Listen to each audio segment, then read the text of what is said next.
সুপ্রভাত, আবার চলে এলাম সকলের সামনে আমাদের রান্নাঘরে। আগামীকাল আমাদের কালী পুজো, সেই উপলক্ষে আমি নিরামিষ পাঁঠার মাংস করে দেখাবো।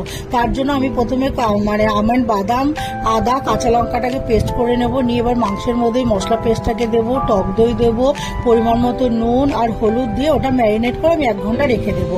আর আমি এবার শুকনো কড়াইতে একটা ভাজা মশলা করবো। গোটা শুকনো লঙ্কা, গোটা জিরে, গোটা গোলমরিচ, গোটা ধনে, এটাকে ভেজে গুঁড়ো করে আমি রেখে দেবো। দিয়ে এবার কড়াইতে সাদা তেল দিয়ে ওর মধ্যে ঘি দিয়ে দেবো।